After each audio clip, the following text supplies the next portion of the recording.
Just line up here, please. Have your bags ready. At a Birmingham school, one class has been selected for an unannounced inspection for knives. Anything in your pockets onto the trays, please. At the Archbishop Ilsley Catholic School, they say this is all about deterrence and educating children about the risks. Your bag needs a bit of a clear out, doesn't it? They insist they don't have a knife problem here, but Britain does.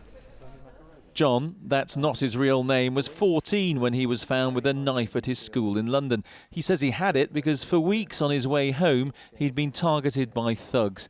We've revoiced his words. I got it from my kitchen. I wasn't planning to use it. It was more like if they came to me, I would like scare them with it so that hopefully they would run away or something. At the time, you feel like invincible because obviously a knife is something to be scared of. So if I had it, then people would be scared. 5 News has learned that more than 1,000 cases of knives found in school were reported to police forces in England, Scotland and Wales last year.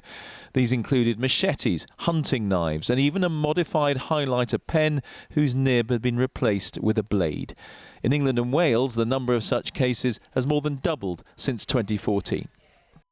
The real figures for knives in schools are probably higher because not all cases, for instance that of John, are referred to the police. Schools don't have to do that. What you're trying to do as a school is find a solution for that child and their family circumstances, the neighbourhood they live in, the people they hang around with are all going to be factors, and those aren't solved just with a phone call to the police.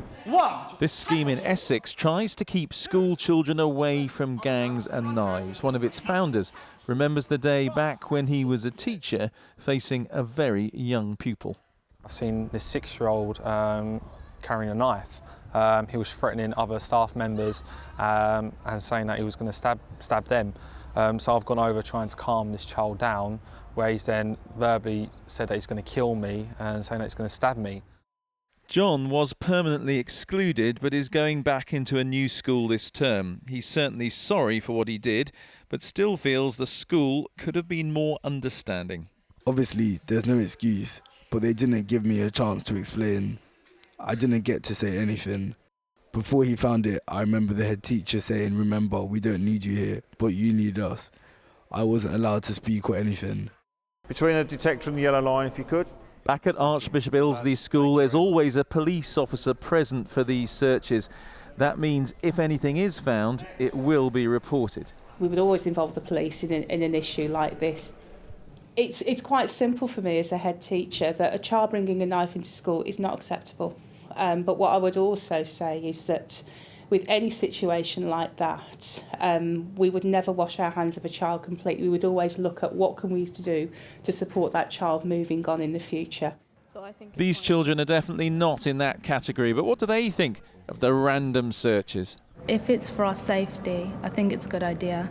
It's at least if we're sure that no one has a knife and stuff, I think it's better. Yeah, I would say it's necessary because some kids these days would say that it might be cool to have a knife. It's making everyone more safe and because people can worry that people might be bringing knives and they might feel threatened.